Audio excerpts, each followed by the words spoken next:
Assalamualaikum warahmatullahi wabarakatuh. Bismillah, walhamdulillah, thumma salatu wassalamu ala rasulillah, habibina wa qudwatina Muhammad ibn Abdillah, wa ala alihi wa ashabihi wa mawalah, wa man tabi'alah ila yaumil qiyamah. Wa ba'dah. Sering kita dengar dan sangat familiar ungkapan tentang cerai. Cerai adalah perbuatan yang halal, namun dibenci oleh Allah Subhanahu wa Ta'ala. Begitu memang. Kenapa halal? Karena itu menjadi hak seorang suami dan juga mungkin pilihan istri. Kenapa dibenci? Karena Allah Subhanahu wa Ta'ala tentunya berharap pernikahan itu sehidup sesurga. Bukan hanya ketika di dunia, namun langgeng hingga ke surganya Allah Subhanahu wa Ta'ala. Surga itu kan berlabel kholidina fiha. Namun kita tetap berdoa, mudah-mudahan saya dan kita semuanya, keluarga diberikan sakinah, mawaddah, warahmah hingga ketemu dan bareng di surga.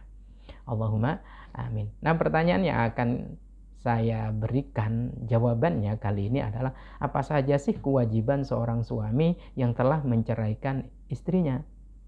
Ini penting karena tidak sedikit kalangan suami bisanya cuman mencerai tapi tidak bisa menjalankan kewajiban. Sehingga kemudian mantan istrinya yang sudah dicerai itu terlunta-lunta.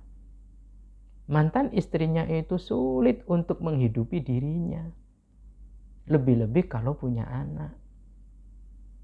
Nah, perlu kita pilah terlebih dahulu bahwasannya ada talak raj'i, ada talak bain. Talak raj'i adalah talak yang berpotensi berpeluang besar untuk kembali rujuk.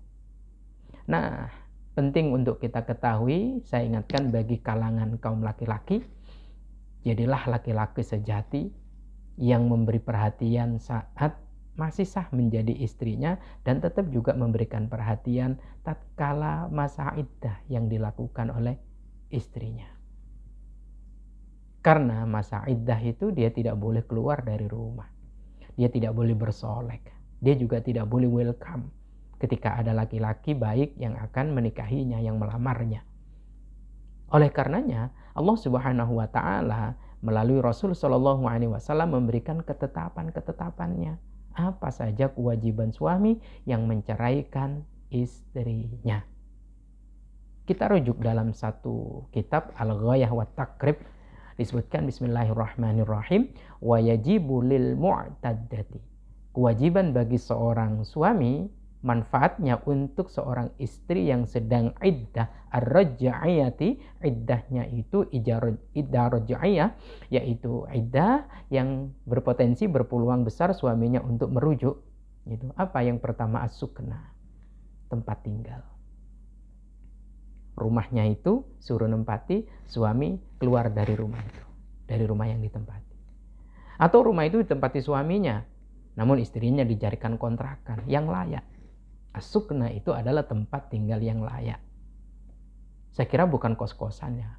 Ya wallahu alam kalau kos-kosannya itu wah. Gitu. Disewakan kamar, hotel, berapa? Kalau 3 kali masa suci ya 3 kali masa suci. Mahal dong, makanya berikan rumahnya. Gitu. Kontrakan lah ya. Jangan sampai kos-kosan yang tidak layak. Gitu. Kalau dia dikembalikan ke rumah orang tuanya, maka rumah orang tuanya itu menjadi tempat tinggal. Tapi bukan berarti sang suami yang telah menceraikannya itu bebas lepas tidak menyediakan itu. Berikan dong uangnya.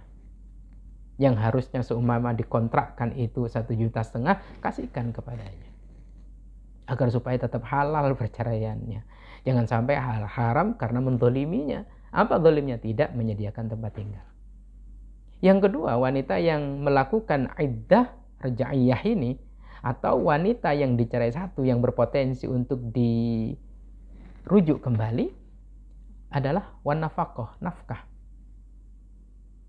Nafkah ini lain pakaian. Nafkah ini lain biaya hidup.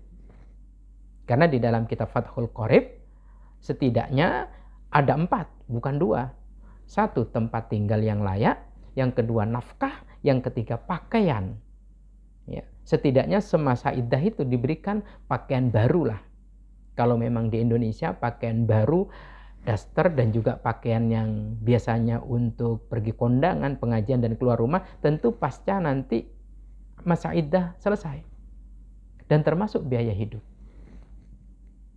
Ya, nafkah itu seperti halnya pesangon. Uang cuma-cuma bonus lah. Karena istrinya itu legowo dicerai, lalu kemudian melaksanakan iddah, dia dikasih bonus, ini nafkah untukmu. Ini tempat tinggalnya. Ini beli pakaiannya. Nah, ini untuk biaya hidupmu. Kalau sehari itu mungkin 3 kali makan 60.000, yang 60.000 sehari. 3 kali masa suci. Dikalikan 3 kali masa suci. Berapa 3 bulan? 3 kali masa suci belum tentu 3 bulan. Boleh jadi lebih dari 3 bulan.